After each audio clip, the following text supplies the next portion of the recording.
Hello, ladies and gentlemen, and today I'm here with Lex from the United States.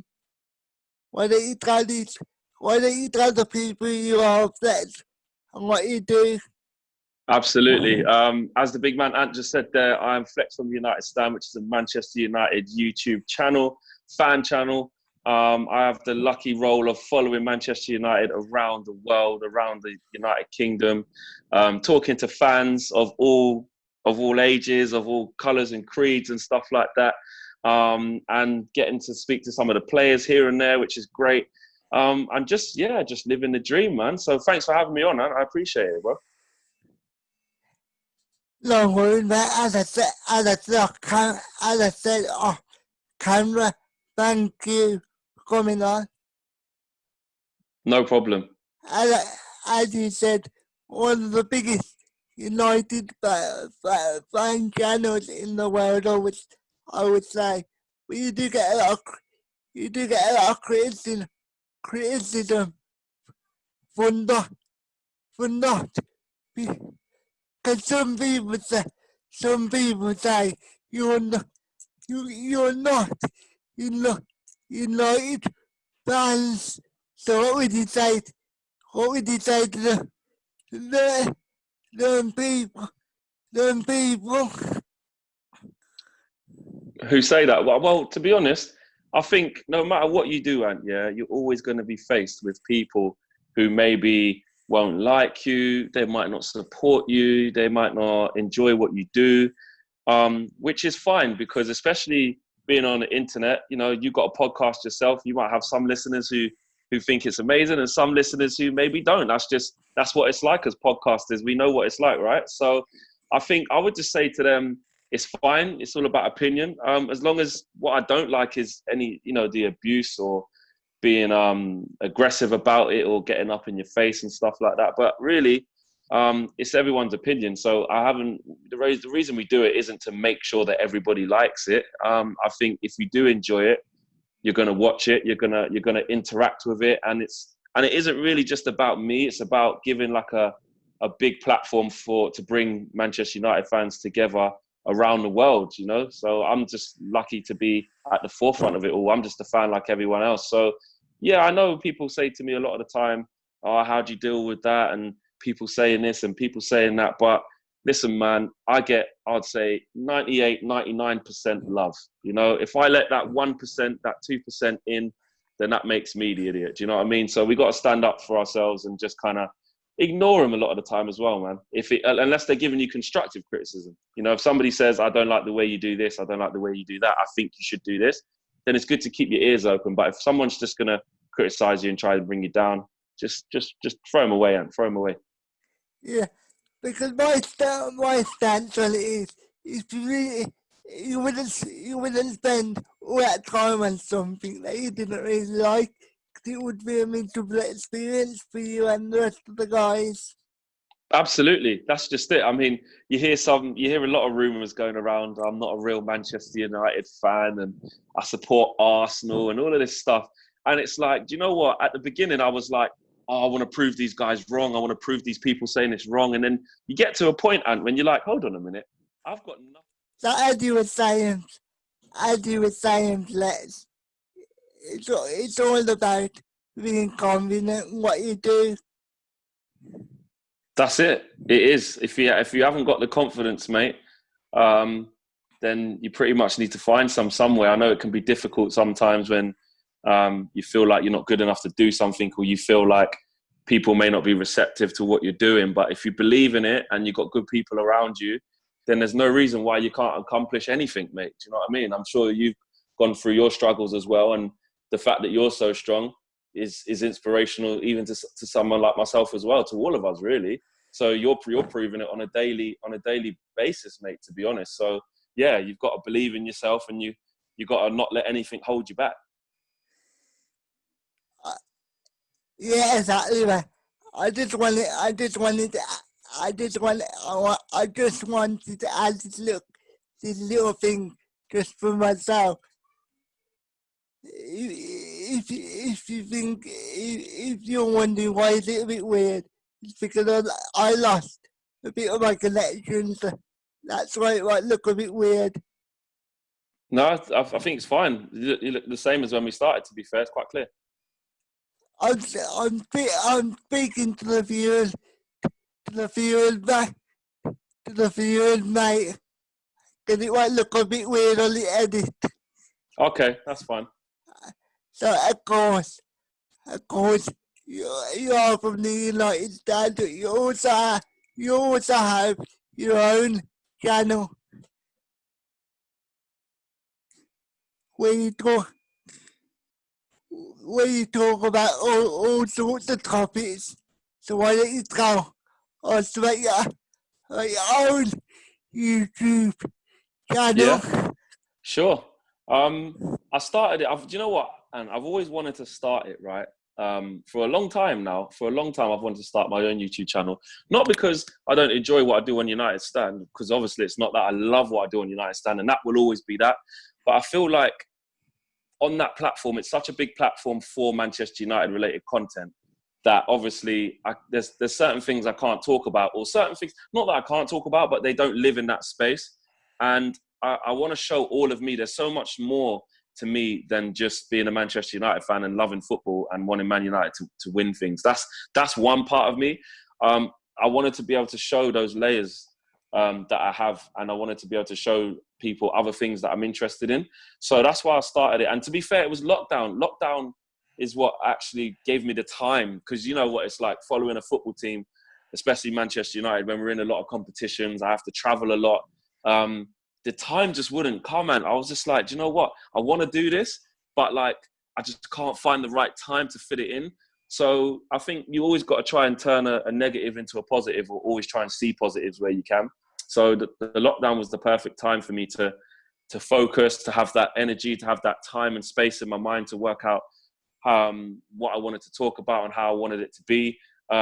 Even under the restraints of lockdown, because there's so much I want to do with that channel, which is going to happen as we're coming out of the pandemic. But I feel like I've really enjoyed it so far, man. It's so refreshing, like even doing things like this, talking to yourself, like not just talking about like, oh, what's Pogba going to do, or Bruno Fernandes and, you know, Marcus Rashford and stuff like that.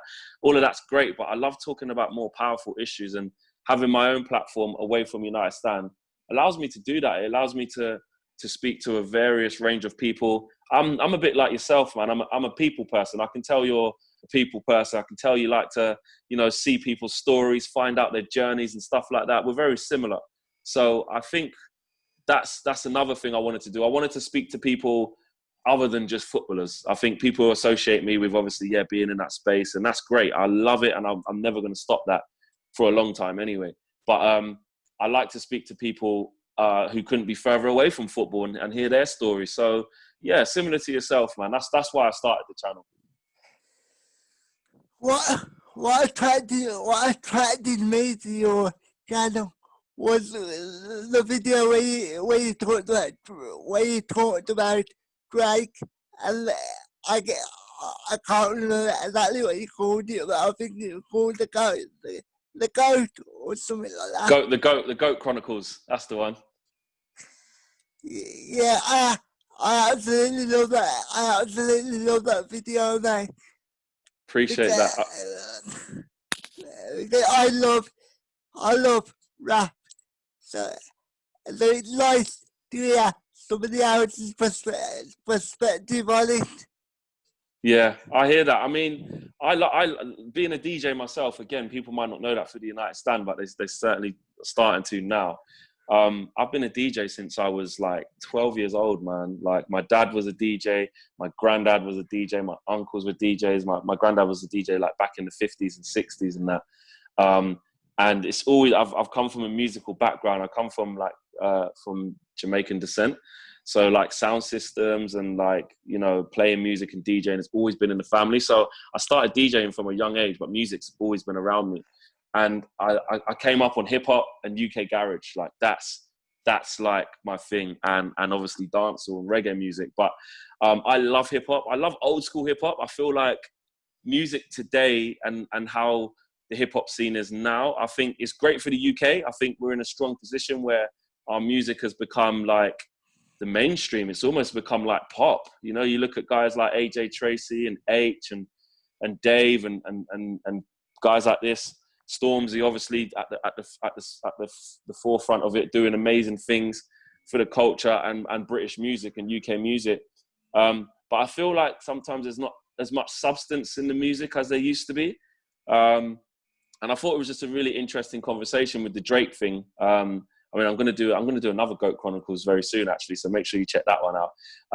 But I always see this debate with Drake, like, is he the greatest of all time? Some people say like he doesn't write his own lyrics, so he's not. And some people say, yeah, but he's just a singer, or he's just a slow jam guy, or he's just a rapper. He kind of changes and does all this different stuff. So I just wanted to kind of talk about that, about some of the reasons why he should be in the conversation, you know, as the greatest of all time, consistency, longevity and stuff like that, versus maybe some of the reasons why you wouldn't put him in there. So I'm glad you enjoyed that, man. Yeah, I'm glad you did it right. So I do it saying that in America, to be specific, there's not much substance in the new school, and I think it's firstly because the artists that are coming up today, they don't really have the story to tell, like, like back in the day, the artist has a story to tell, because the way the world is, yeah, a lot of these artists don't have enough story to tell. That's so true, man. That's so true. It's like you think of like YouTube and like the hits, like the glamorization of YouTube, and it's like all of a sudden, like all these young kids want to be a rapper, and like they can literally just make a quick video, just, you know, talking a load of rubbish, really. Have a nice video and stuff like that, and then all of a sudden they've got 1 million, 2, 3, 4, 5 million views on YouTube, and it's like you're saying, the substance isn't really there. And I feel you're spot on. I agree with you. Like the storytelling behind it isn't always there. And yesterday was Tupac's birthday, wasn't it? From what I saw. Obviously, I'm not a big fan of Tupac, but that got me thinking, what would Tupac make of this music industry now? Oh, mate, I do you know what? I'm with you, actually. I don't want to say I'm not a big Tupac fan, because like I don't want to feel like I'm disrespecting him. I just prefer Biggie. Like I just prefer Biggie Smalls. But Tupac was insanely talented. Like lyrically, like you talk about storytelling, and like he was like a poet, like a do you know what I mean? He was really strong in his words. He stood for something. He was an activist, essentially. He wasn't just a rapper, which I do rate. But to back to your question of what would he think of the music now, I think he'd see a lot of like those new school American rappers who were like just taking drugs, or, you know, just mumbling and just kind of on that little wave. I think he'll think it was trash. I think he'll be like, if imagine he came back alive now into 2020, he'd just be like, what happened to hip hop? I honestly think he would say that. So would Biggie. What do you reckon? I personally think, as you say, he wouldn't really mess with the American guys, but I think he would love the UK guys. I think he would love people like Stormzy and people like that. Because as you say, they stand for something. Absolutely, I agree. I think there's only say a few US rappers that I think. I mean, let's make a hypothetical situation. Who do we think that Tupac would like collaborate with? I'm saying like in America, I think like J. Cole, Kendrick Lamar, Yeah. maybe Drake. I think he probably would. Jay-Z. Who else do you reckon? But fair, Jay-Z's from the same sort of school. Yeah, that's true. He would remember him. He was around the same era. That's true. So he'd probably still make songs with Snoop and stuff like that. Snoop Dogg, like Tupac would. But English-wise, I think you're right. Like your Stormzy, Powerful, Dave, maybe someone like a Wretch 3-2. Like he's brilliant. I love Wretch 3-2. In terms of UK, like in my top 5, he's in there, if not number 1 for me. Like lyrically, I'm just reading his book at the moment, Wretch's book as well. It's called Rapology, I think it's called, and it's so good, man. He's like, you know, talking about his lyrics and what they mean. Again, reciting a lot of poetry and the way he formats his lyrics and what they mean. It's really powerful stuff. It's not just sitting down with a pen and making a song in 5 minutes and making a YouTube video. This is gonna sort of bring down the mood. But speaking of that, did you see what happened with his dad? I did, man. I did. Yeah, I just think, do you know what? Yeah, it just proves it's not just worse because it's Wretch's dad. I mean, it could be it's anyone's dad, but like, do you know what I mean? Like, I feel like it just shows the world that we still live in today, and the fact that what you've seen with the whole Black Lives Matter movement and just everybody protesting, and we're in a really emotionally charged society right now with what happened from the aftermath of the George Floyd murder. And in a way, I'm pleased. I'm pleased because I think the awareness that's sent shockwaves around the world is powerful. There's been days where I've been tired. I've been like, man, I'm just so fed up of like trying to defend this. Like, you know what it's like. You can look on the likes of Instagram or Twitter and you see some of the comments and you just think, man, like some people still have these views to not even understand why it's a movement of Black Lives Matter and why what the campaign is actually for, equality and just being treated fairly. That's all. But what happened to his dad was it just shows like the struggle of like Black people and the mistrust that they have with the police in a lot of areas. And I'm not saying all police because it's not all police. Of course, there's good police officers out there. There's loads of good police officers out there.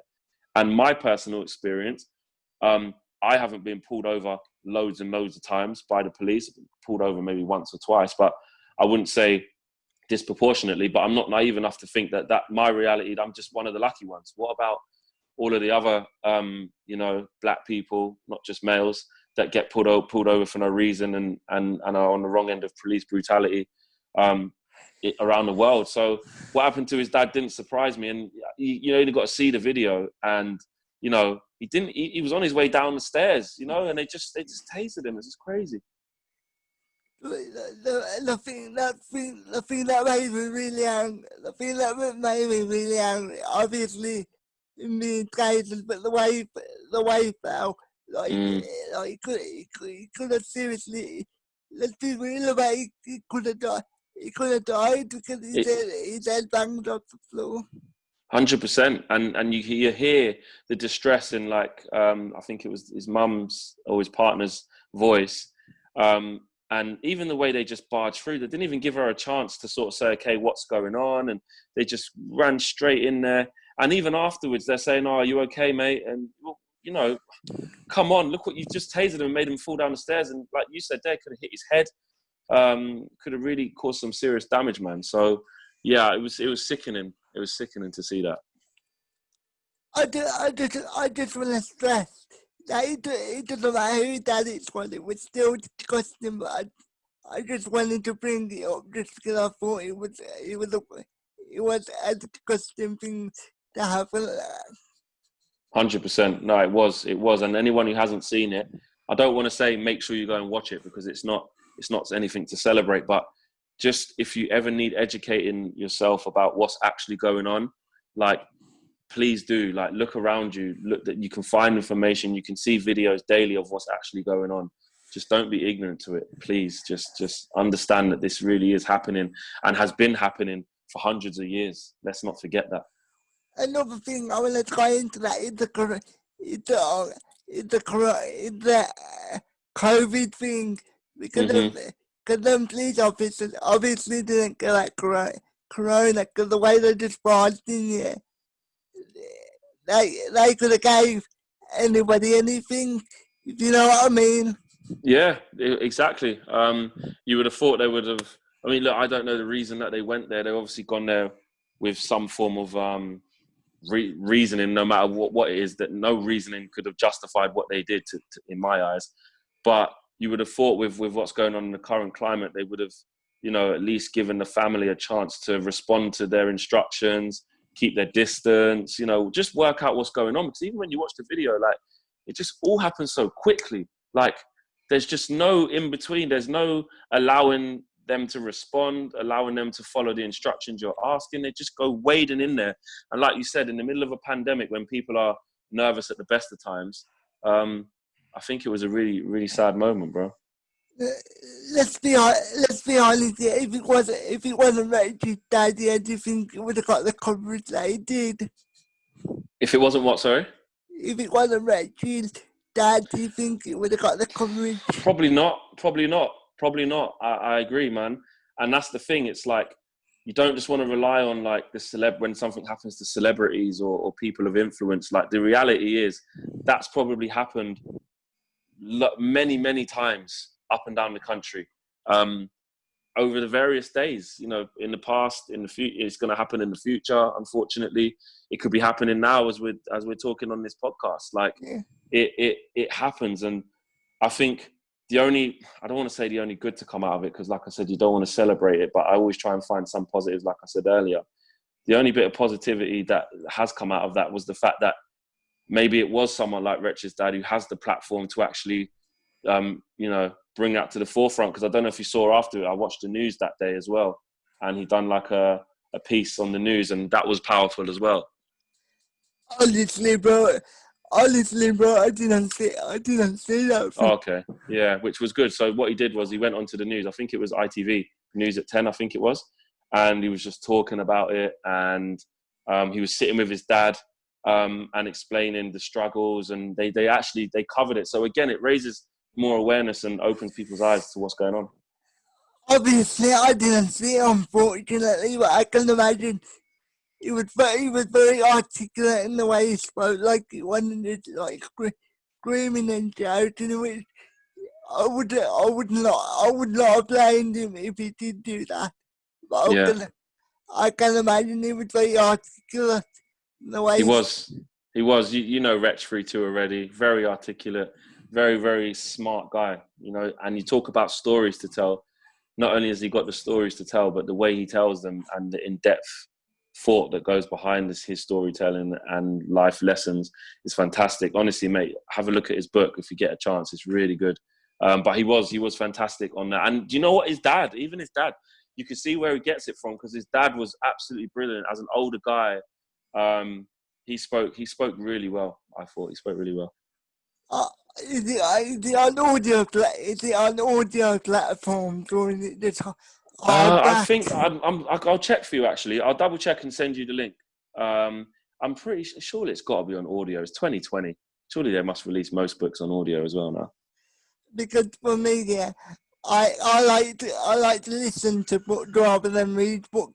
Yeah. Because when I read them, yeah, sometimes I lose concentration a lot. Yes, yeah. Okay. No, fair enough. I hear that. We all take things in different ways. To be honest, I'm actually not a very good reader. Like, I enjoy reading sometimes, yeah, but since school, I haven't like read a lot of books as much as I'd want to. I've started a lot of books, but I haven't finished a lot of books. And I think that's one thing I want to brush up on, to be fair, because I think knowledge is power. And I'm a bit like you, like my mind goes wandering sometimes. So if I'm reading along the lines, I'm looking, and then like my phone might go, or I might see something on a TV and I go, oh, what's that? And I just forget about the book. So I might even try audiobooks as well, actually. Yes, as going back to the rapping thing, yeah. Obviously, there's a lot of new guys coming in the game from YouTube. One in particular person I want to talk about KSI. Yeah. Have you heard any of his stuff? I listened to a few songs on his album. I'll be honest, when he was doing a few features here and there, I think he had one with Rick Ross, didn't he? Last year, and I was like, wow, that's quite big. I respect him a lot. I've never met him personally. I've worked with a few of the guys in his Sidemen clique. Played football with a few of those guys, and they're great guys. And what they've created is unbelievable. What KSI has managed to do, the platform he's given himself, and the platform he's helped share with others has paved the way for a lot of YouTubers. I mean, to go and do the boxing stuff, with Logan Paul is just groundbreaking, unbelievable.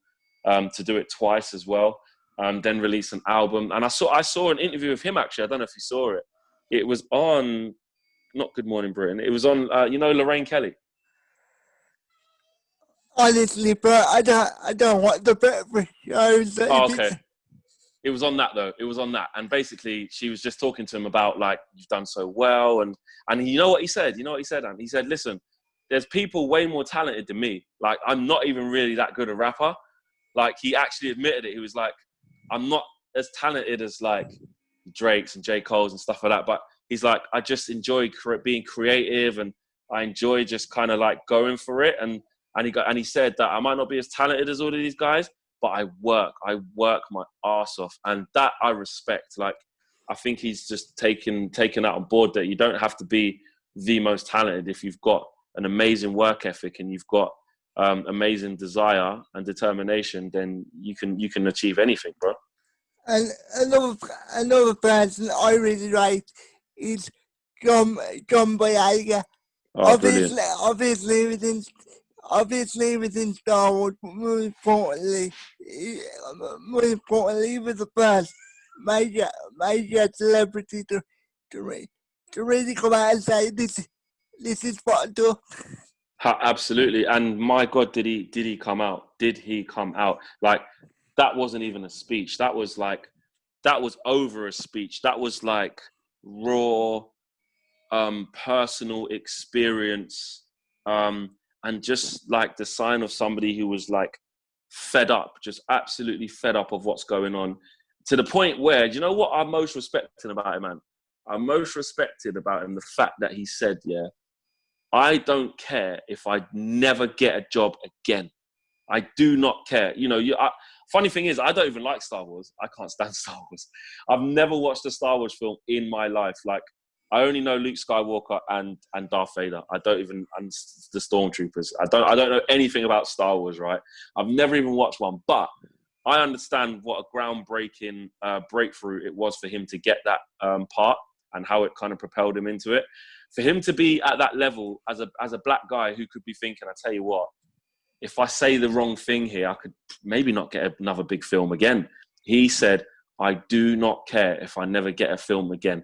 And you know how powerful that is? Because I think a lot of the reason why people don't speak up as much as they should, and I'm not an angel in this as a black guy myself, we're always like thinking, oh, what if someone thinks I'm just playing the race card? Or what if someone thinks like, oh, he's just a typical black guy, he has a chip on his shoulder? What if someone thinks like, oh, he's just playing the victim? And you start to think like, actually, would that limit my opportunities? Would that stop me being able to work with different brands? Would that, we always think that in the back of our heads, or a lot of people do. And for him to come out and do that, it made me as a black guy go, actually, you know what? Thank you for doing that. Like, you're right. We shouldn't even care about speaking up about this, about who it offends. We shouldn't care about, our pockets, or if someone's not going to work with you. Because if you're not going to work with me, because I've stood up and spoke about something as strong as that, then we're not the right people to work together anyway. I'm better off not working with you. So, John Boyega, big up. I thought he was fantastic. My apology. No Anyway, worries, the thing that I really liked about it was the fact, obviously what he said here, but the fact he actually said at the end of the video, he actually, I don't think he's that word, but he basically told people that if you don't like my opinion, basically suck it. Yeah, he did. He said it, mate. He said it straight up and down. There was no other way of interpreting what he was saying. And even that idiot, Katie Hopkins, I think she was saying something, as she does all the time, just a troll. But that's what I'm saying. There was no filter in that. Like, there was no like, he hasn't gone to his agent and said, oh, I'll tell you what, I want to speak up about this, but what's the best way to do it? Because, I want to make sure I don't lose any work and stuff like that. He went, fuck that. I'm going out there and I'm saying it as it is. And who doesn't want to work with me, they can fuck off. Like, simple as that. And I love that. That's my mentality in a lot of ways. Like, I say what I say. If you don't like it, then that's fine. Just don't mess with me. Just don't mess Exactly. with. How have you? I wanted to ask you, man. Like, obviously, I know I saw you reach out to me the other day. It's kind of like I'm turning into an interviewer now. This is your podcast. Apologies, but but I feel like we're at that stage now. I'm just gonna say, like, what's your journey, man? Like I know you got cerebral palsy, and you know that could be a really challenging thing. I can only think to imagine some of the hardships you've gone through. Like, what's your secret recipe, man? Share it with me. Let me make some of that potion that you've been drinking. But basically, I know this might sound a bit weird to some people, but I don't treat myself like I'm disabled. Love that. I just treat myself like a normal person that might need a bit more help in certain things. So yeah. I've also got a bit. I'm also a very wise person. I like to think out anyway. I like to do research. That's why when the Black Lives Matter thing came up here, I obviously understood why it was important. And considering my age, yeah, I think I realised my age because not many people in their 20s would really care about history like that. That's powerful stuff, man. I love, and you know what? I don't need to tell you. I don't need to insult you by saying, you know, patronize you by saying you are a normal person, stuff like that. You've got your head like screwed on, so strong. Like you're an inspiration, bro. Seriously. Like, we only literally just started talking yesterday, but as soon as you sent me that video, like, even just being polite, man. Like, do you know what I mean? Forget, like I said, like, forget having a disability or anything like that. You're just, the way you just interacting, and I watched a couple of your videos as well when I saw your channel and saw some of the past stuff you've done and stuff like that. Like, I commend you, man, and I think you should just keep going, man. Keep going. I know you will. So you probably already knew before I brought it up that I love the UK. I love the UK. Yeah. Grime scene and things like that. Yeah.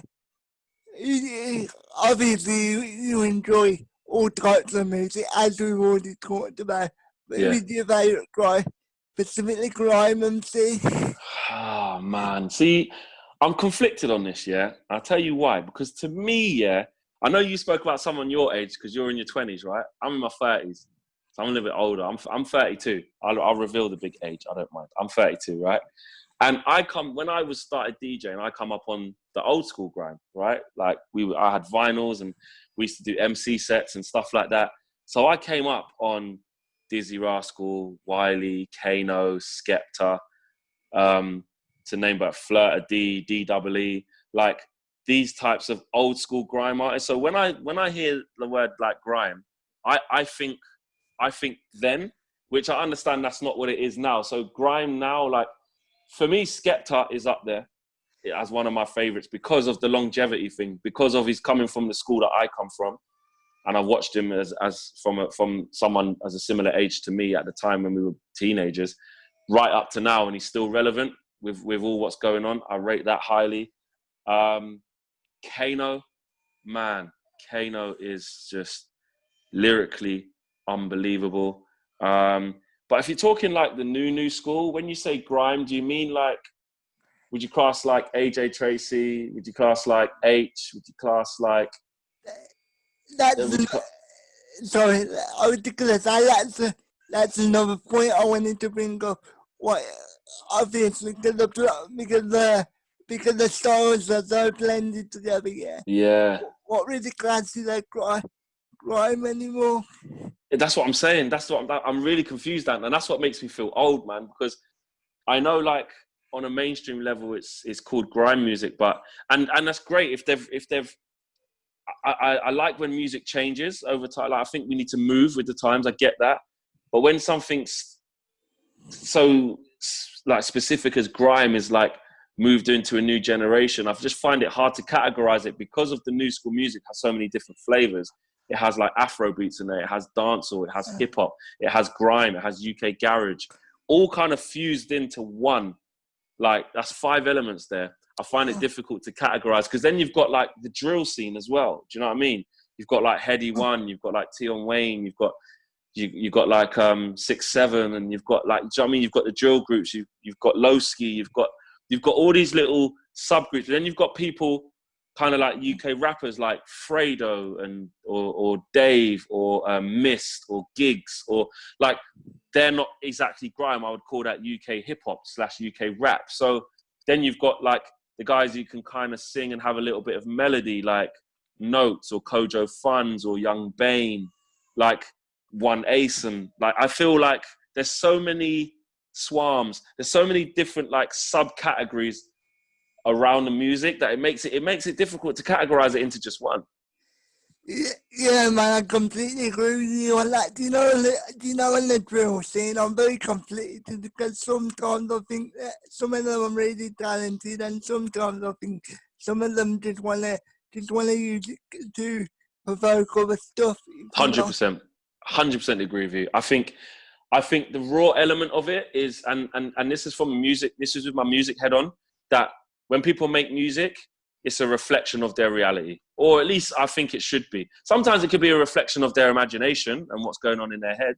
You know, part of music can be making up stories. I get that, but most powerful music is a reflection of that person's reality. And I feel like a lot of the guys that I grew up in a deprived area in London that had a lot of gang problems in Northwest London. I grew up in Harlesden, Northwest 10, and there still is a lot of problems of gang culture from that area. So people from those areas who are rapping about that stuff, I understand that a lot of them, that is their reality. But the problem that comes from that is then, to younger people from different walks of life, it can become glorified. And then they start thinking, actually, that's an attractive way to live.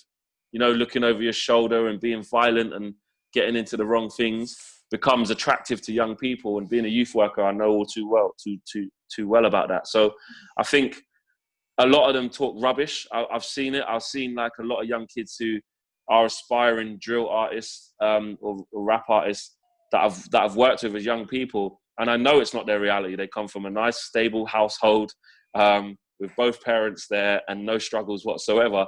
But they're rapping about, oh, I'm on the streets, I'm doing this, I'm doing that, I don't have any food at home and stuff like that, when that's not their reality. But a lot of guys who do the drill stuff, it is their escapism and it is their reality. Unfortunately, what goes with it, though, is like what you said, is it can be used in the wrong way. How many murders have we seen with rival gangs putting out a song, they see it, then they see each other in real life, someone loses a life, and that's not good. It also looks bad on the culture because when they report it on the news, they just report it as a rival rap group, and that puts negative connotation on rap. 100%, 100%, and that gives the negative press, and what it does is anyone who doesn't understand the music or doesn't want to understand the music will just look at it and tarnish it, paint it with one brush, and say, "Oh, they're all murderers who make that music. They're all drug dealers." So you know, they're no good. Yeah, as I say, man, I'm not saying that all of them are like that, but No, of course not. I'm just really conflicted sometimes. Because as a white person, yeah, and I know useless for some people can really glamorize a negative life. But as a white person, I just find it stupid and boring, to be honest. I hear that, man. But I wanted to go back to the United Stand. Obviously, until a couple of weeks ago, you were doing the quiz night. Oh, mate, don't remind. Mate, I can't win. Like, do you know what? I need some of the. You said earlier that for your age and your knowledge, I'll give you my address, yeah? Just send me some in the post or my email address. Just send me some knowledge, bro, because I'm telling you, I kept coming this close. Like, I lost on a tie break twice. And at the beginning, like, I'm not good at films. There was a lot of Star Wars questions. I didn't know what the hell was going on. Like, I need some of that knowledge, man. Yeah, but I did enjoy the quiz, though. I did enjoy the quiz. Look, the first time you went on to the quiz, I was thinking, are they just putting money to make up the numbers? Mate, they took me off when they went against AFTV, right? I think it was Mark and Rance that went against DT and Claude. They took me off the Dream Team, mate. That's how they care about me. They was like, Flex is so shit at quizzes. We don't even want him representing the United Stand. And you know what? I'm a team player in it. It's all about the right tools for the right job. But I'm not as thick as those quizzes might have made out. Those quizzes, right? I think the questions were just tailored towards certain people. That's all I'd say. Obviously, you like only Fords and Horses. That's right. Oh, man. That's my program, man.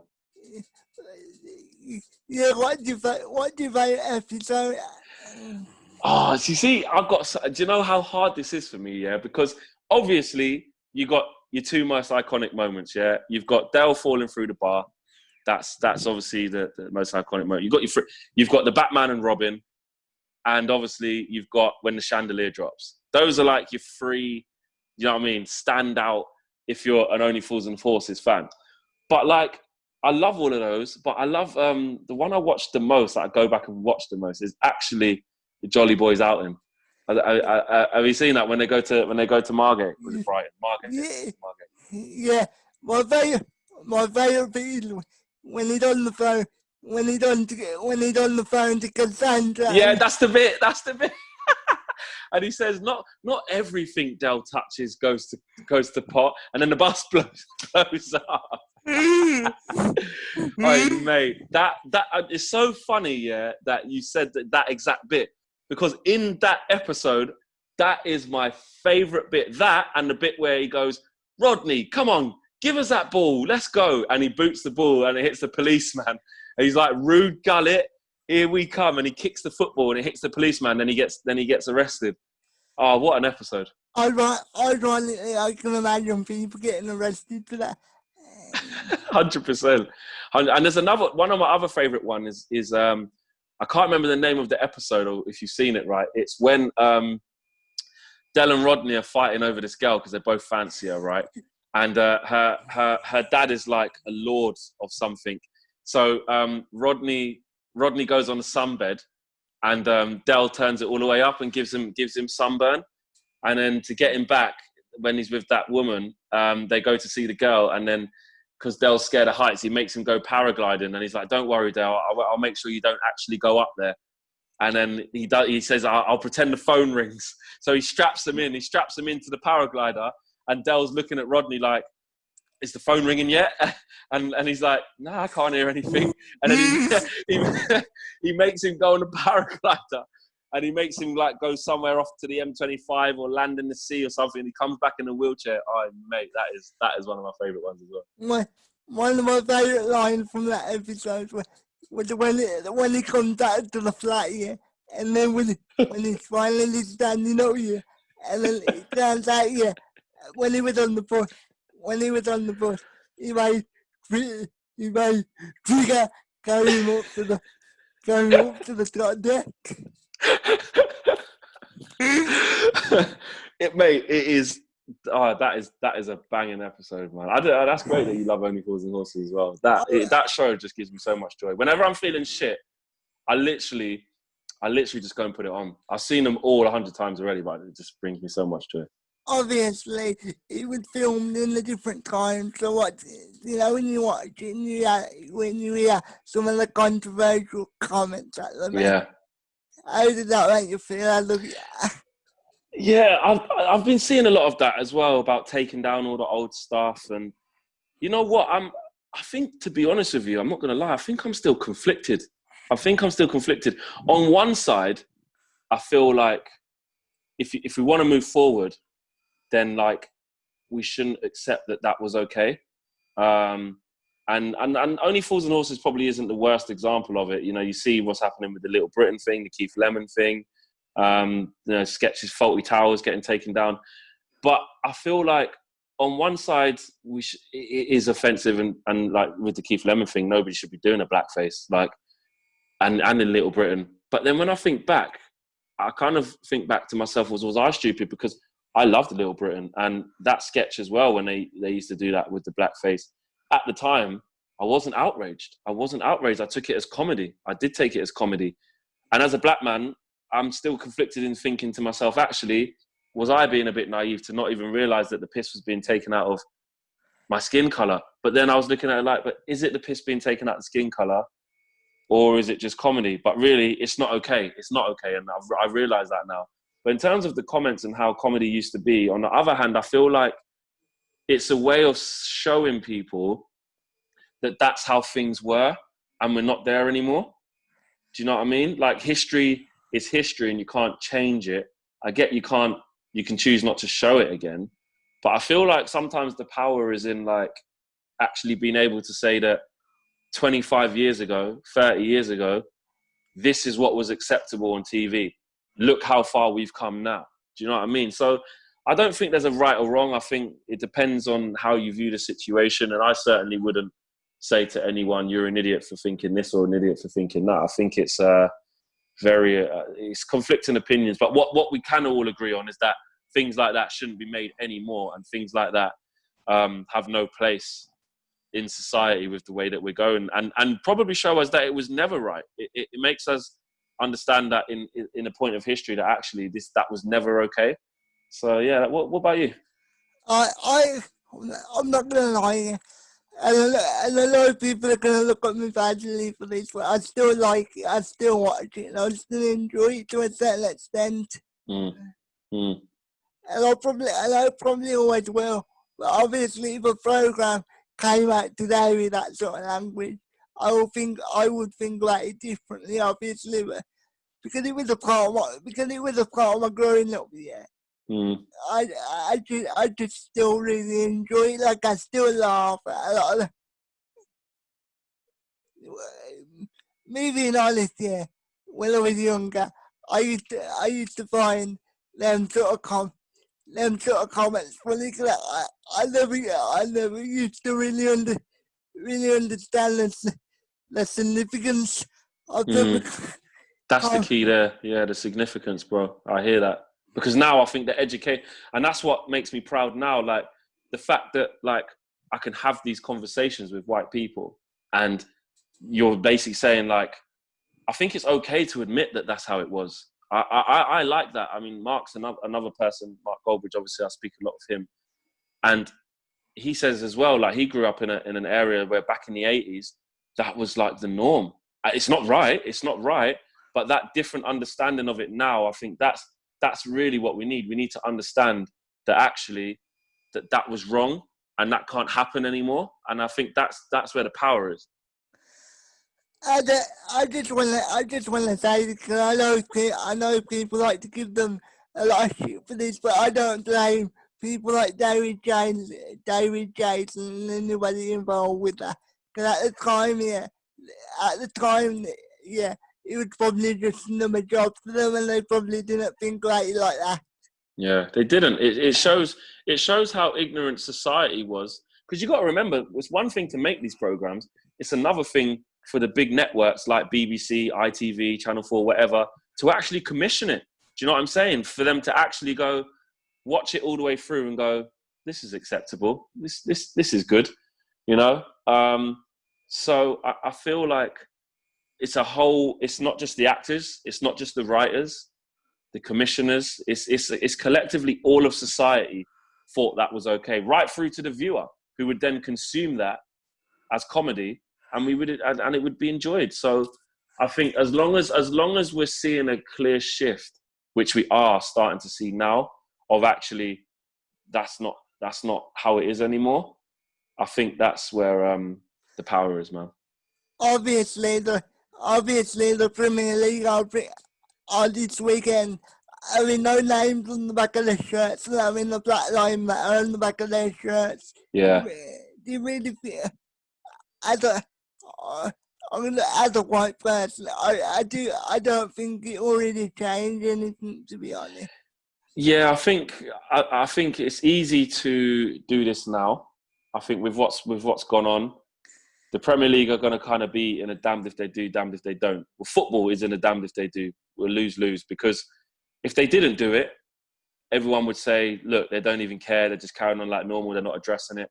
And when they do it, it's a token gesture. Nothing will change. So I get that side of it, but in reality, we've been there before. We've had to kick it out campaigns where they wear the T-shirt, say no to racism, and stand up, speak up bans and stuff like that.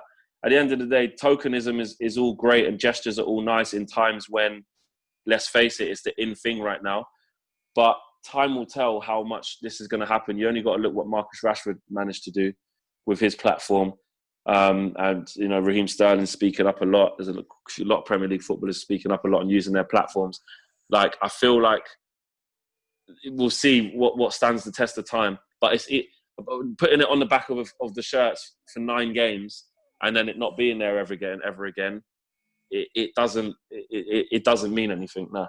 I'm glad I'm glad you can see where I'm coming from, because I was gonna tweet something out here, but in a tweet people can misinterpret what you're saying and it can come across as bad, and then No, mate. If you feel like that, you know, express yourself, man. Don't let.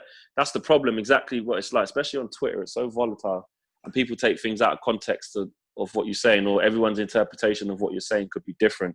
But that's their issue, man. Like, as long as you know what you're saying, man, and your intentions are pure, it's all good, man. Another person I have a lot of respect for when it comes to this situation is somebody like Rio Ferdinand, because obviously when they did have the kick it out t-shirt, he obviously chose not to wear it. Yeah, because of his personal situation, what Yeah. happened with his brother, damn right. Yeah. So obviously in situations like that, yeah, I completely understand why he didn't want to wear it. Because if somebody insulted one of my relatives, yeah, I wouldn't want to back. I wouldn't want to back it. Exactly. And also, especially when nothing was done about it. Like, Rio spoke about it now. I saw a podcast with some guys that I know, Beautiful Game Podcast, big up them. And he was saying that if I would have gone back, like, there was loads of like legal stuff going on. You know, he wasn't allowed to say certain things and he wished it would have been handled differently. And that just shows you, especially with what's been going on, you know, he felt like he wasn't backed and supported, and the whole Ferdinand family probably feels like that. But also, back to the thing of what you're saying about like the names on the shirts. It's all good putting the names on the shirts, but until we have black people being fairly represented or equally represented, should I say, at the highest level, at board level, like on the whole, I think I was talking to someone the other day and they were saying there was a survey done about all of the black people, about all of the top. Before you go, I just want to ask you a couple more things, like United standard on the personal level, because I mean, I'm genuinely interested. Yeah. So when you guys are like filming and editing, how long did it actually take for you guys to edit all of them? Okay. It depends what it is. A lot of the stuff we do, especially shows that are during the week or from home and stuff like that, they don't need editing because a lot of our stuff's live. So yeah, of course. You know, you see with Mark, obviously he's got the green screen, so the work is done beforehand with the graphics and stuff like that. We've got a really good graphic designer called Drawty, who's immense. But it's a bit different on match days because I tell you what, when we film fan cams and stuff and people say, how'd you get it out so quickly after the game? That's just a lot of hard work and dedication. We've got 2 cameramen, we've got Josh and we've got Miles, and they are brilliant at what they do. And the teamwork that they show to get it up. I mean, Josh he himself calls himself a media ninja. Like, you know, he will literally edit on the spot. So what will happen is we'll record the fan cam, and then while I'm still recording other ones, Josh will work on the ones that have been recorded. He will put them into the computer, import them, and then he will literally edit them on the spot. There's been times where it's been raining and it's cold and it's wet and it's windy, and Josh is literally standing with an umbrella there, editing like that on one hand. I've seen him do it, and then we just like put them straight up. So it's a big task, and it takes a lot of time, because sometimes we don't leave until like 4 or 5 hours after the game's actually finished. Obviously, interviewing people can be quite difficult. As a new interviewer, I'm starting to realise that. But which people, which of the regulars can you get an interview from? And you don't have to really do anything. You can turn the camera on and say go. We got quite a few. I mean, Adam talks the most. Adam, we got a little joke with Adam. We always saying, right, mate, we're going to put the timer on you, because literally I could just ask Adam one thing, leave the mic there, and that if I didn't stop him for 20 minutes, he'd do a 20-minute fan cam. He would. He really would. He's one. Saeed's another one. Very articulate in what he's saying, and very strong in his opinion. He's another one, and Ricky as well. Ricky's brilliant. I love Ricky. He's another one where, again, if I don't give him a timer, he'll go off with it as well. The first time I saw Ricky, and I heard his opinion, yeah. Obviously, everyone is entitled to their own opinion. Yeah. But at first, yeah, I thought he was doing it as a bit of a wind up. Yeah. Every single player, most of the fans don't like. He loves him. Listen, I think it's spot on what you say, because I remember when I first ever spoke to Ricky, it was at Wolves, and I think we just lost to Wolves, because we keep losing there. We still haven't won there. And he said to me, you finished, because we was just finishing. He's like, let me have my say. I've been wanting to go on this for a while. And I thought, bloody, who's this guy? What's he going to say here? And he was like, Marcus Rashford should be at Birmingham. He shouldn't even be playing at Man United. And I went Birmingham. I said, come on, Rick. And from then I thought, and then he started saying about Matic and other players, like you said, the players that people maybe think are not good enough or whatever, he absolutely loves. But then as time goes on and you actually take time to listen to him, you see some of his points a bit more. I mean, there's still certain things I won't agree with him on, because that's just how it goes. But that's not to say that he's ever going to be denied a chance to have his opinion. And I tell you one thing about Ricky, he is a football fanatic. Like he goes to all the games, he comes back from the games, then he watches them twice over again, puts up little recordings on Twitter of, this is what I meant, this is the passage of play. And so, to be fair to him, every point that he makes, he has a relative explanation that goes with it, and I can respect that. As a fan, I would love to see a one-on-one debate between Rance and Ricky, because they're two completely different sides of the spectrum. They are.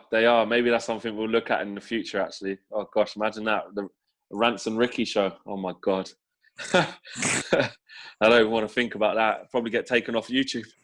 The last two people I want to talk about very quickly is obviously Rance and Mark. Have you got any interesting stories that you can tell the viewers that we might not know about? Not so much interesting stories, but I think the good thing about those two is they are exactly what you see. Mark, with his crazy analogies and his wittiness, his humour, his reactions to things are genuine. That is how he is. Rance, straight talking, straight to the point, like John Boyega. Doesn't give a shit what anyone says, won't change his opinion, strong in his opinion. And a lot of people disagree with some of the things he says. I disagree with a lot of some of the things he says. I agree with a lot of some of the things he says. And me and him have loads of like disagreements. Like if we're in the car driving up to Old Trafford or whatever, even if it's about music as well, we've had he'll say, nah, you can't say that. This rapper, he's shit, he's that. And I go, how can you say that? How can you say that? But what about this? But what about that?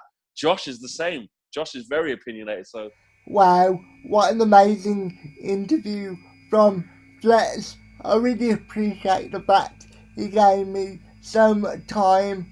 I thought he was only going to give me 5 minutes. That's what I genuinely thought. But I'm happy he gave me so much time. I'm sorry we had to cut little bits out of it. Basically, my internet was playing up. So my apologies for that, and let me know who you want to see on here next. As I say, I can't promise anything, but I can try. So let me know, and please go and sub to Fletch's to his YouTube channel if you're not already subbed, and I will speak to you later.